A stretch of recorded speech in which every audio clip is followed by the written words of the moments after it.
In today's show, we're looking at busts. The guys that I labeled busts at the beginning of draft season, how did it work out? Let's do some accountability. Michael Bolton. Thanks, Josh. It's Michael Bolton here, and it's time for another episode of the Locked On Fantasy Basketball Podcast. Let's get to it. Let's get to it, indeed. You are Locked On Fantasy Basketball, your daily fantasy basketball podcast, part of the Locked On Podcast Network.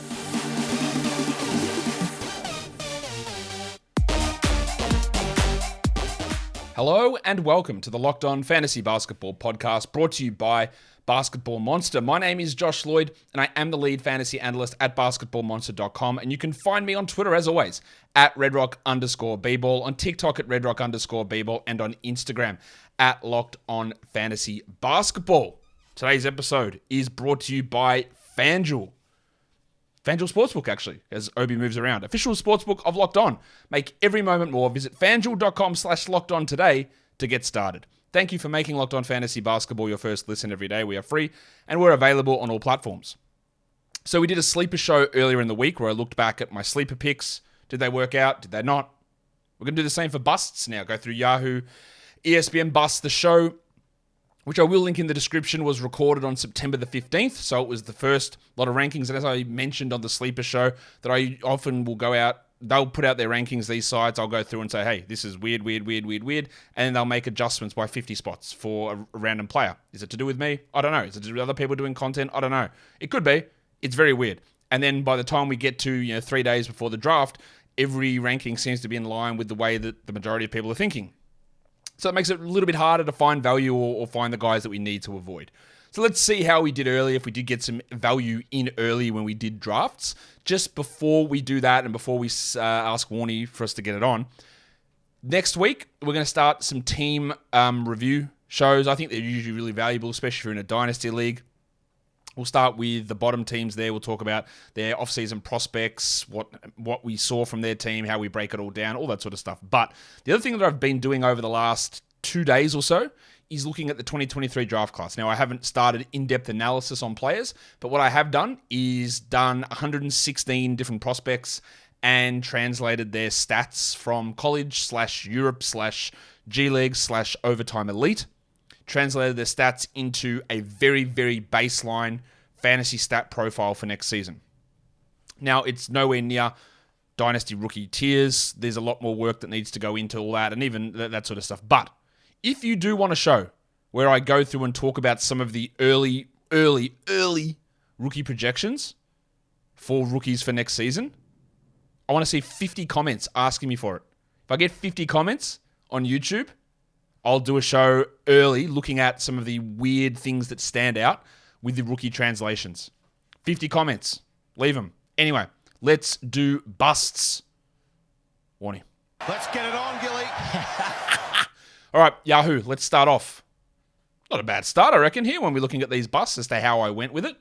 They had Dejounte Murray ranked 15th. I think at one point, you know what? I'm doing this blind. I'm blind reacting to my own prior video. I've looked at this first slide. I haven't looked at the other slides to see where my busts are. It could be a disaster for me. They could all be like horrible picks that I made. But I vaguely remember that Dejounte Murray was ranked 7th on ESPN. Now, someone also left a comment for me on one of my videos last week, and they said, Josh, like, how were you able to look at what Dejounte Murray did last season and say it's not real? Or for the Spurs, like, how were you able to look at that and go, it's not real? What were the indicators that made you be very wary of him carrying those numbers over? And there was another player that he mentioned, like, how did you know that Shea was going to be able to improve, right? That were the two names that he brought up. Very, very, well, it's not very simple. It's never going to be 100% right. But to me, my argument with Dejounte Murray all the time was he was on a team that was not very good. They won like 33 games, whatever, the Spurs. He was cast into a number one ball handler role. His usage went sky high. And he was doing everything. He was grabbing rebounds. He was generating every assist. They just gave everything over to him. And a lot of people say, yeah, well, but he's this awesome defender. He'll always be able to put up these steal numbers. And what I said was, but he hasn't, right? He did it once. He averaged those big steal numbers once. He was third in the NBA in steals, and always my thing that I talk about is when you're projecting things forward, if someone was like a top 3 or top 2 finisher in an individual category, especially a low volume category like steals, don't count on it. Don't count on it sticking. It's probably going to come back down. 3-point percentage is another one of those. If it's sky high for one season, don't count on it. If you're banking everything on that being what it's able to stick, people go, yeah, he'll lose some usage with Trey. They'll stagger them, and they'll always have one on the court. But my thing with Dejounte was always, he's just not going to run that usage. He's not going to have 36 minutes or 35 minutes of being the man. He might have 12 of them. And you're basing it on him keeping that high steal rate up, which is a highly variable category year on year.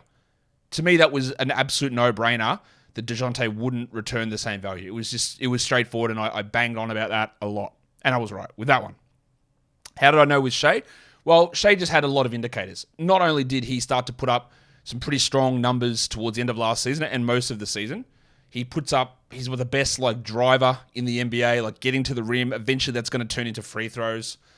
And the team didn't really change around him. He didn't go into a different situation where he wasn't the number one guy. He had some better, the teammates improved a little bit around him, but he didn't go into a new situation where he was traded to take on a secondary role with a high usage guy. Natural progression from Shai was what I was banking on, and some of those league-leading drives per game numbers, which is such a high thing for elite-level players, translating into more. And we saw him getting 10, 12, 13 free throws in so many games because of that. And that was one of those indicators. It's never just look at this one thing, look at this other thing. But they were the two things for that guy who asked me that question, so I thought I'd dig into it. But yeah, Dejounte Murray, that worked out all right. I was pretty happy with saying that he was a bust at pick 15. He ended up 44th on a per-game basis, which is basically back to where he was in the 2021 season. Yeah, basically back to where he was. Darius Garland, they had ranked at 19th. I said that that's too high. I said, and we're going to get to this in a second, I said both him and Donovan Mitchell, I'd be more looking at them as third-round players. I was right on one of them. Garland at 19 was way too high. He ended up 35th, so back-end third-round guy, so I was bang on with that. Might as well talk about his teammate now, even though it is out of order. Donovan Mitchell, he was ranked at 20th. And I didn't get it. I didn't understand it. I didn't believe in it. He's done. He's good. And I was wrong. I looked at it and said, well, Donovan Mitchell was the 45th ranked player for 4 years. Last season, he stepped it up to 24th. I said, I'm not sure how he's going to improve on that in a situation where he goes to a new team and ball handling duties sort of split next to Darius Garland. But he was better. He improved significantly. He was the 15th ranked player this season. He stepped it up again. That one I got wrong, for sure. You're picking him at 20, actually would have been a W. Again, knowing what I know now versus what I knew at the time, this is hard to answer. If I could go back in time, would I pick him at 20? Yeah, because I know how the season worked out. But do I look back at my process on what Donovan Mitchell did heading into the season? Did I do something completely wrong on it? I don't think I did. It's really hard to look at a player moving into a new situation like Donovan Mitchell and go, well, you know what? He's now playing alongside a higher volume point guard who's a good usage guy in Garland. So let's just expect Mitchell to do everything better. That's a thing that you're going to get wrong many, many times. But what he was able to do, he played 3 extra minutes per game, which I probably didn't account for. His usage stayed the same. And the most important thing that Donovan Mitchell was able to do is he took his true shooting from 57 to 61. That is a massive leap. That's what it was. It was real. Yes, the minutes help, but it was efficiency. He just stepped his efficiency up. His field goals went from 44.8 to 48.4. Simple stuff. That's the change from Mitchell that took him from 22nd to 15th. Whereas I thought it might hover around the same at that 45% shooting, 46% shooting. You'd get a marginal tick back in usage, but that didn't happen. And I got it wrong. I did get it right that his assists would drop. It went from 5.3 to 4.4. So I got that part right. But the other stuff I didn't. So that's an L for sure. DeMar DeRozan was ranked 21st. Again, that was one of those ones where when you headed into the season and what DeRozan did the year before, who I definitely got wrong the year before that, because he did it on these insane mid-range shooting numbers, which are just so hard to rely upon. So I said, I'm just not going to buy that DeRozan's going to do the exact same thing again. There's going to be a downturn, and there was. It wasn't a huge downturn. He ended up 30th, but he was ranked 21st. So it's a very soft W. It's not a big difference, but I was never going to be reinvesting into DeMar DeRozan at what he did the year before. And that thought process worked out okay. Jaylen Brown. I know I copped a lot of hate for me saying I didn't think Jaylen Brown was going to be a good option at pick 36. A lot of people claim, oh, you're such a hater on Jaylen Brown, man. You got that so wrong. I guess I did, yeah. I didn't think that he would be... I thought he'd be a bust at pick 36. He ended up actually ranked 36th. Like, bang on. He was better than I expected this season for sure. Did I miss out on that one? Probably a little bit, yeah. I didn't have him massively off of pick 36. I think I had him at like 48 or something. So like a round behind that. But he was right on that money. So yes, it's an L. That's not a huge one. It's probably the same level of L as the level of W on DeMar DeRozan. It's fine. I don't think I was that egregiously off on Jaylen Brown. I was pretty confident on the CJ McCollum one. I think I would have been even more correct on CJ McCollum had Zion played more than 10 games or whatever he played. I know he played more than 10, but CJ was ranked 40. I had an ADP of 49, which was insane to me. It made no sense whatsoever for CJ going to a team with Brandon Ingram and presumably Zion Williamson and maybe Jonas Valanciunas playing a sizable role and maybe a breakout from Trey Murphy, that CJ would return those numbers as a guy who showed significant signs of decline in 21-22. Even more signs of decline in 22-23. He finished 68th this season. It would have been much worse had Zion played all season. He might have been 90th, I reckon. If we had got, say we got 60 games out of Zion, CJ might have been 90th. That was one that, I was very... CJ's been a guy that I've generally avoided in fantasy drafts over the years. I think usually it works out in my favor. Not always, but it definitely worked out in my favor in this one. Today's episode is brought to you by the all-new Nissan Ariya, and the most electric player of the week is also brought to you by the Nissan Ariya. Now, I'm going to give the Nissan Ariya most electric player of the week to Victor Wembanyama because I've been doing rookie translations, and I'm going to tell you now, sneak peek, if you want to get those 50 comments in so I can go through the whole lot, he comes out looking pretty good, yeah? Victor is going to transform this league in some way. He is going to be must-watch TV every time he's out there. Power, elegance, smarts, intelligence, it's all there for Victor Wembanyama.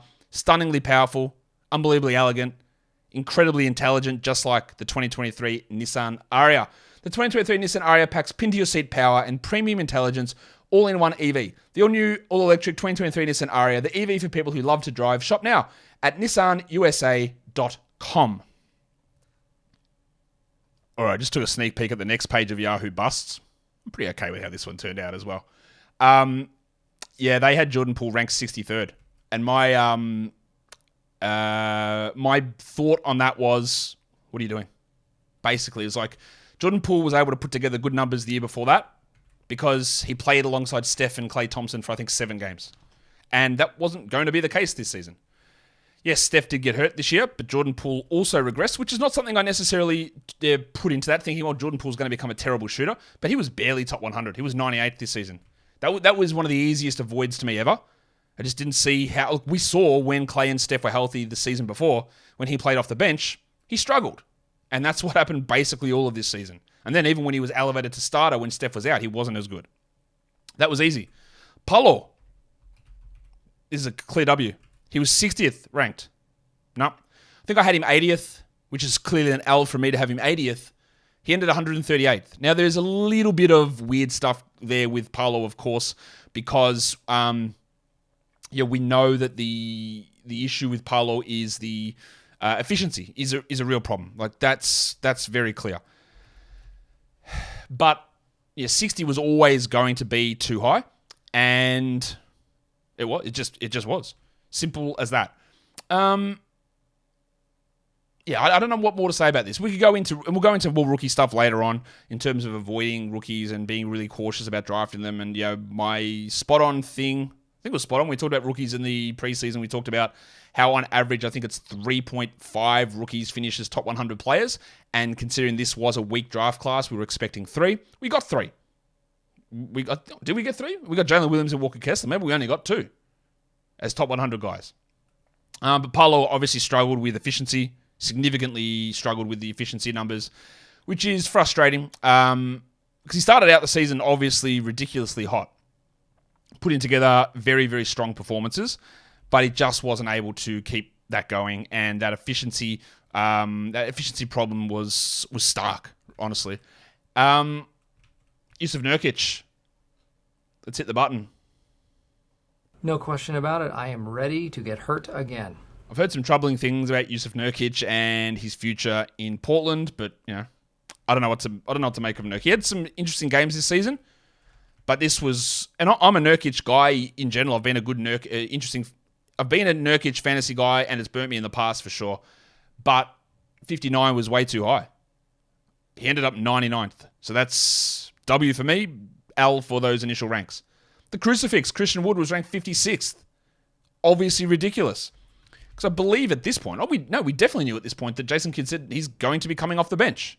And while he didn't come off the bench all season, and he ended up 77th per game, not dreadful, 56 was just too high. And then towards the end of the season, he was terrible. The lack of commitment to him early on was a massive red flag. And that's part of what we were avoiding. The Thick Hogsman, Tobias Harris. I think I am a TH. T to the H. Yeah, TH for life. He was ranked 65th coming in, and I had genuine concerns. I don't know what's going to happen, because once James Harden arrived last season and played games, Harris was like 120th. Now, he was able to be much better than I expected. He was 78th this season, but we saw towards the end of the season, early on, there was Embiid struggling, then there was Harden out, then there was Maxey out. And then towards the end of the season, we saw Harris start to become the 110th best player. He did end 78th because he shot really well early on and got some big defensive stats when a lot of players were out. But 65 was never going to make sense. Herbalife Jones, I had as a big bust. He was 86th on the rankings, which is insane to me to pick for a steal specialist. And he was 131st. And a lot of people were... My concern with him was, what is he doing apart from steals? That's fine. The assumption we also had was that Zion would play, so someone's going to get squeezed for minutes somewhere. A full season for CJ McCollum. And I wasn't convinced that he was... People are like, well, he's learned how to shoot now. He's fixed it. And it wasn't really the case, was it? His shooting was still a massive problem. And we saw the minutes very rarely push up. He had injuries of his own. But even on a per-game basis, he's not where he needed to be. 86th, burnt pick, waste of a pick. Jeremy Grant was ranked 76th. I don't even know if this was a W or not. Let me have a look. He was 76th. I was not interested in it. Obviously, I listed him as a bust. Wasn't interested at all. And he ended up 69th. So there you go. I lose. Giggity. He was almost he didn't quite take it, but in terms of the definition of... Sometimes it may be good, sometimes it may be shit. He started out shooting about 46% from three from the first 30 or 40 games, and then that did drop off pretty significantly as the year went on. Yes, this doesn't work out, ranking at 70. Me saying he's a bust at 76 because he was better than that. I actually don't feel that bad about it, though. I don't think that that's a huge miss, given that, again, we look at outlier shooting numbers. They are things that are hard to extrapolate. What I didn't expect was that Grant would be the number 2 guy over Simons. His role next season, and I believe he's going to be in Portland, will be very intriguing to watch. Now, this next one is one of the most obvious and easy ones of all time. 1, 2, 3, 4, 5. Just insane. Why would you rank Mo Bamba at number 88? Absolute foolishness. That's looking at numbers based on... That's looking at projections and going, oh, well, Mo Bamba actually was whatever he was the year before, 90th or 80th or whatever he was. Yeah, he'll just do that again, without having any context behind the fact that, no, they've got someone to replace him in the starting lineup whose name is Paulo Banchero. We assumed that Jonathan Isaac would return at some point, and not understand that Mo Bamba was bad.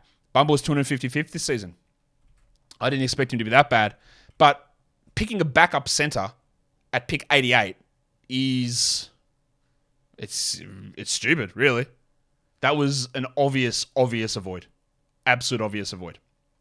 Today's episode is also brought to you by the legends over at Built Bar. If you're looking for a delicious snack, but you don't want sugar and calories, then you need the best tasting protein bar ever. You got to try Built. Yes, you do. If you're like me and you want a healthier snack, you don't want to compromise on taste. Well, I've got the thing for you. It's Built Bars and Built Puffs. They're healthy. They taste amazing. After I finish this, I'm going to go jump on my bike, have a ride, and then I'm going to smash down a Built Bar straight after it because they are jam-packed with protein, but they're not giving me additional calories that I don't need.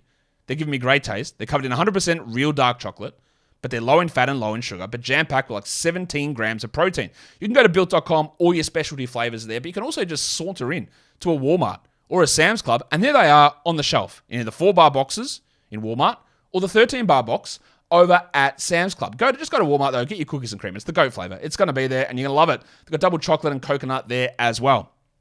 So go to Built.com, go to Walmart, or go to Sam's Club and get yourself boxes of Built Bars. Built Bar is, of course, like my bumper, built different.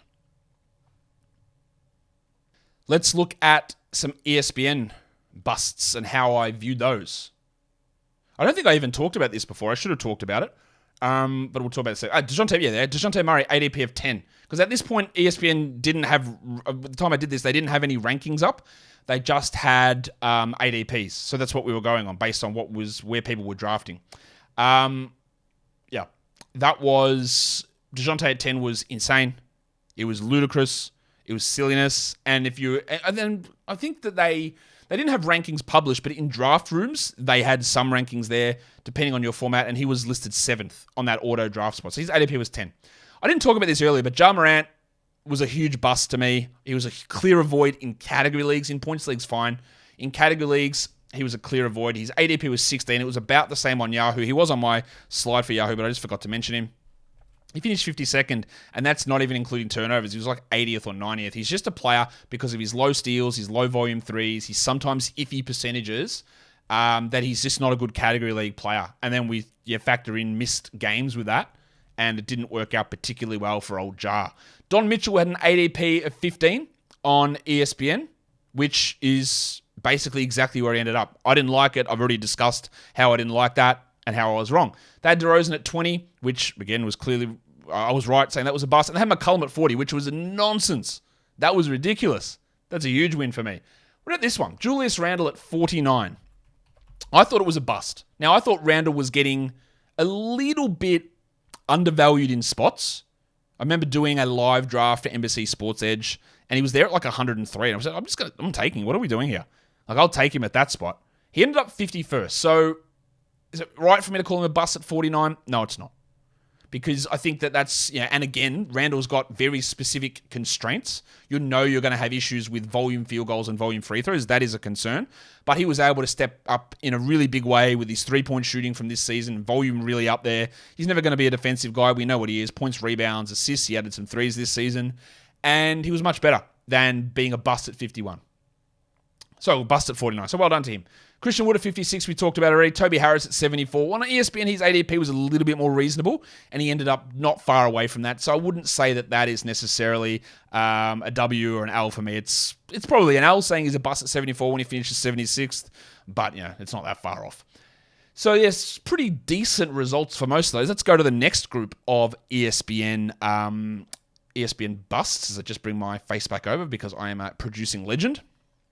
And then the last group, Malcolm Brogdon, they had it 69. What on earth? I don't even remember that. He was 108. Now, he was better than I expected, Brogdon, because he shot 45% from three. But taking him at 69 that's maddening. There's no reason for that. Yeah, let's take a guy who, at this point, we didn't even know that Rob Williams was going to be out. So Brogdon literally could have been the 7th man on this team, with him and Derek White splitting 6th man duties. That's how it could have been. And taking him at 69, which is the round 7, was just sink your league right there. They had Andy Wiggins at 74. And Wiggins was obviously coming off a very strong finals performance. We had the big story with Wiggins, which obviously is overshadowed by all the stuff that happened this season. But the big story with Wiggins at this point was him saying, look, I worked out if I try, I can actually grab rebounds. And we all went like that scene in like Naked Gun where they all like hit themselves in the head. Like, no shit, mate. But he apparently figured that out in the finals. And then, of course, his rebounds dropped back off this season, back to 5. And then there was the injury. Then there was the personal absence for 2 months. And that is a huge, huge L. Even on a per-game basis, he was 94th, so he didn't live up to picking at 74. In a points league, he wouldn't have been bad. If I have a look at where Wiggo actually landed in points league rankings, I'll have a look at that. He was 82nd. So even then, he didn't live up to 74th, but it's not as far off as what it was in category leagues. Russell Westbrook at 59. Well, that was one where I was like, there is no chance I'm taking that. He ended up 114th, and what I said was there is more chance of him playing 0 minutes than there is of him getting to this number. And while he didn't play 0 minutes, he also didn't really approach this number at all. And he had a few moments of putting up some okay numbers at times, but overall he was a massive, massive detriment to a category league team. And if you picked him at 59, what are you doing? And these next two, well, the next one in particular, insane. Jonathan Isaac had an ADP of 86. Take him at 140, I don't care. Right? He was never going to be useful, and he was one of those guys that I pushed back on pretty significantly, said, don't bother picking him up. Why are you going to pick him up? What's he going to bring you? Where is his opportunity to play 25 minutes? When is he going to play 25 minutes? And we haven't seen him for 3 years. Will he be good? And the answer to basically all those questions was, well, it wasn't worth it. That was the answer. So drafting him at 86, that's giving your league away. Honestly, that's insane. There is no reason for that. And I think we all would have learned our lesson. If you are watching this video and you're still here, would you ever throw a draft pick on Jonathan Isaac again? I don't think I will. Look, that's not true. If I'm in a 16-team league and I'm in the last round, sure. But he's not starting over Wagner or Banchero. I know that. 100% guaranteed. And the last one on this list, I had Dracaris Levert. I must go in Lucaris. Dracaris Levert. Dracaris. Yeah. Crazy.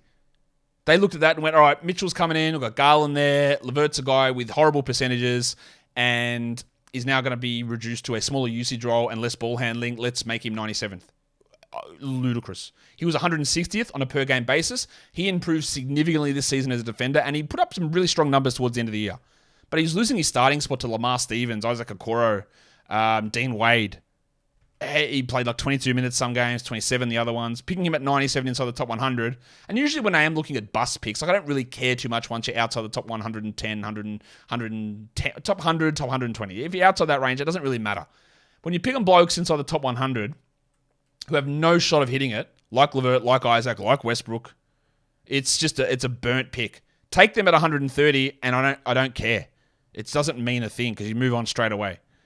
So I think overall, the guys that I labeled as busts, the big one standing out as being wrong was probably Donovan Mitchell, and probably Julius Randle labeling a bust isn't exactly accurate.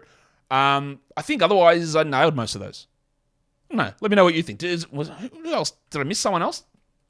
Was there someone else that I got incorrect? I think that Donovan Mitchell was probably the major one that I was off on there in terms of labeling as a bust because he clearly exceeded my expectations. Guys, that will do it for me today. Don't forget, follow this podcast, Apple Podcasts, Google Podcasts, Stitcher, Spotify, and on the Odyssey app. And if you're here on YouTube, you thumb it up and you leave those sexy comments down below. Guys, we are done here. Thank you so much for listening, everyone. See ya.